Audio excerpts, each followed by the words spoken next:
Nama Ubaidillah jadi bulan-bulanan. Kita tanpa Imam Ubaidillah, tanpa Alawiyah, Bani Alawi, mungkin kita tidak tahu apa. Kalau ada yang ngotot, kira-kira ada apa di belakang ini, sampai mengorbankan hal-hal yang sangat berharga, bahkan sampai mengajak kita untuk menjadi para mustahid baru. Karena ya karena tawadhu, seperti tawadhunya Imam Ubaidillah yang sekarang difitnah sebagai sebuah sosok yang tidak pernah ada. Yang ada adalah Abdullah. Ubaidillah adalah fiktif. Bismillahirrahmanirrahim. Assalamualaikum warahmatullahi wabarakatuh. Jumpa lagi bersama saya di Paradigma 45, Sobat Paradigma 45, sebangsa tanah air. Semoga Allah SWT senantiasa memberikan kesehatan kepada kita semua, tentu untuk senantiasa menjaga negara kesatuan Republik Indonesia. Ya, yang baru-baru ini viral dan sudah mendapatkan tanggapan dari beberapa sahabat dari pecinta Kiai Nusantara dan Kiai Pribumi terkait dengan pernyataan Rois Am PBNU, yaitu pernyataan dari Kiai Haji Miftahul Ahyar yang kemudian mengatakan bahwa tanpa Imam Ubaidillah dan tanpa Alawiyin kita Indonesia ini tidak akan tahu apa-apa. Jadi yang pertama yang ingin sampaikan bahwa terkait dengan pernyataan itu, saya kira adalah pertama yaitu adalah pernyataan yang keliru dari seorang Rois Am atau seorang petinggi dari Nahdlatul Ulama. Jadi pernyataan ini kemudian seharusnya tidak keluar dari salah seorang petinggi Nahdlatul Ulama, apalagi dari seorang ketua Rois Am dari Nahdlatul Ulama itu sendiri. Karena kenapa kami katakan bahwa pernyataan ini adalah pernyataan yang keliru? Karena kami anggap bahwa pernyataan itu hanya spekulasi yang kemudian tidak berdasar.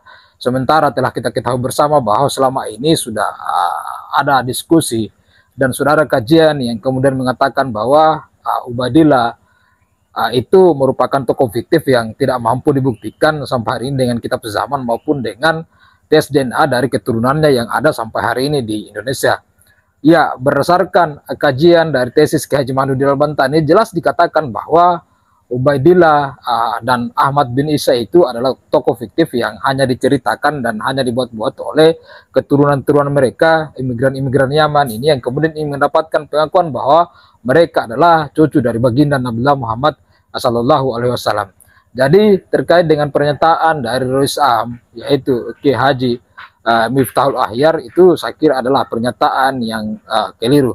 Yang kedua, bahwa pernyataan itu kemudian tidak seharusnya keluar dari Rois Am yang merupakan petinggi dari Nahdlatul Ulama itu sendiri, karena pernyataan ini kemudian itu poin yang kedua adalah bisa merusak peradaban dari Indonesia itu sendiri.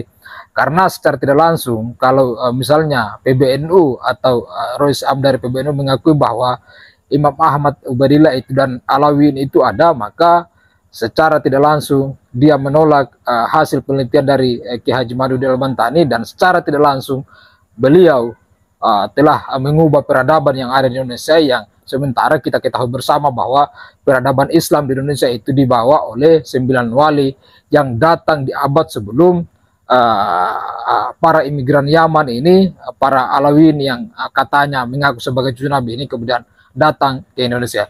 Jadi pernyataan-pernyataan yang disampaikan oleh Rois Am yang dalam hal ini Kiai Haji Miftahul Ahyar itu adalah pernyataan yang kemudian bisa merubah peradaban Nusantara dan peradaban Indonesia itu sendiri. Karena itu tadi, bahwa pernyataan-pernyataan itu akan merubah sejarah secara keseluruhan. Sementara telah kita ketahui bersama dari waktu kita SMP, bahkan SD dan SMA, kemudian kita belajar tentang peradaban Islam, ada kemudian mata pelajaran yang pernah kita pelajari, kita tidak pernah sekalipun mendapatkan nama-nama ini, Ubaidillah, Ahmad bin Isa dan turunannya yang mengaku sebagai Alawiyin, hari ini mengaku sebagai cucu Nabi, itu tidak pernah diajarkan di sekolah-sekolah kita yang ada di Indonesia.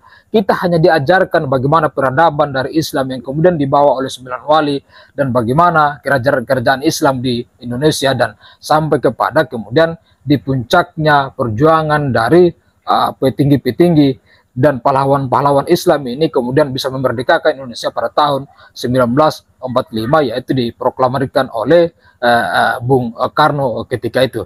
Jadi itu tadi poin yang kedua, bahwa pernyataan dari Rois Am ini itu bisa merubah secara langsung dan secara sadar atau tidak sadar bisa merubah peradaban yang ada di Nusantara dan peradaban di Indonesia saat ini. Karena itu adalah pernyataan yang lagi-lagi adalah pernyataan yang keliru.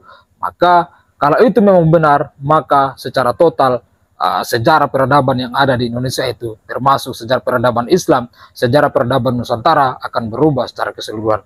Tapi lagi-lagi tadi bahwa pernyataan ini adalah pernyataan yang keliru dan itu sudah mendapatkan tanggapan dari tokoh-tokoh muda NU seperti Aziz Zazuli dan tokoh-tokoh yang lain, Abang KBN Nusantara, bahkan Gus Wat Pelere telah memberikan tanggapannya terkait dengan pernyataan ini. Dan rata-rata dari sekian kemudian tokoh-tokoh muda NU ini menanggapi bahwa itu adalah hal yang keliru.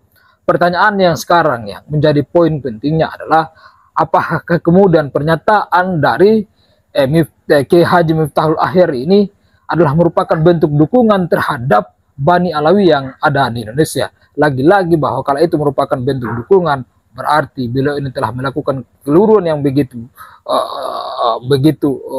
luar biasa.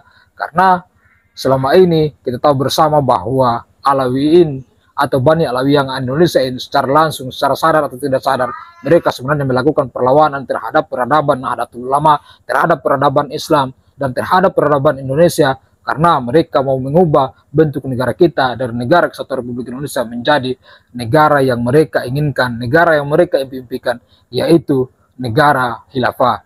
Dan ini tidak bisa dielakkan, ini adalah kenyataan-kenyataan yang kita terima sampai hari ini. Kemudian yang selanjutnya bahwa kalau ini merupakan bentuk dukungan apa yang dilakukan oleh Kiai Haji Miftahul Ahyar ini, kalau inilah bentuk dukungan terhadap Bani Alawi, maka secara tidak langsung Kiai Haji Miftahul Ahyar juga mendukung tindakan-tindakan yang dilakukan oleh anggaplah misalnya Utsman bin Yahya yang dulu membantu Belanda, kemudian saat ini ada Lutfi bin Yahya, kemudian tidak sedikit kemudian memberikan tanggapan bahwa beliau melakukan pemalsuan makam terhadap makam-makam yang ada di Indonesia, terhadap makam-makam dari pahlawan kita, terhadap makam-makam kiai-kiai kita, kiai-kiai Nusantara kita.